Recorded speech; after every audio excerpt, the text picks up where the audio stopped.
Bayi malang ini lahir dengan wajah buruk rupa. Saat lahir, ia menerobos keluar dari perut ibunya hingga sang ibu tewas seketika. Bidan yang syok melihat bayi aneh itu segera membungkusnya dan membuangnya ke selokan. Namun tangisan bayi itu membuatnya tak tega.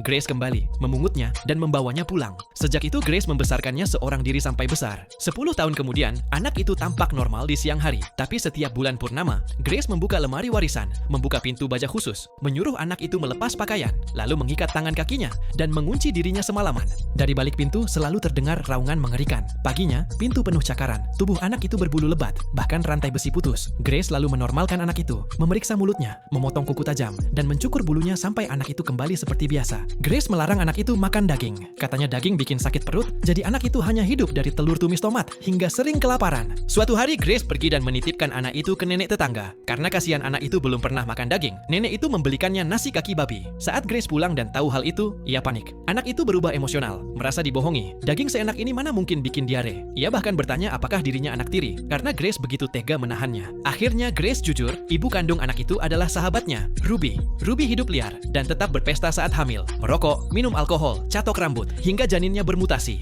Grace membesarkan anak itu agar ia tak ditangkap orang dan dijadikan bahan eksperimen. Mendengar kebenaran itu, anak itu hilang kendali dan kabur. Di bawah sinar bulan tubuhnya makin berubah, bulu tumbuh, taring memanjang. Dalam waktu singkat, ia benar-benar menjadi serigala dan mulai memangsa warga desa karena lapar daging. Sampai korban berjatuhan belasan orang. Saat anak itu hendak menyerang lagi, terdengar tembakan. Grace datang, melumpuhkannya, dan mencoba membalut lukanya. Namun warga yang tahu, anak itu monster mengepung rumah dan menuntut balas. Anak itu makin tersulut. Tak punya pilihan, Grace melepas ikatan yang menahannya, lalu menggenggam tangan anak itu untuk menghadapi masa yang murka bersama-sama.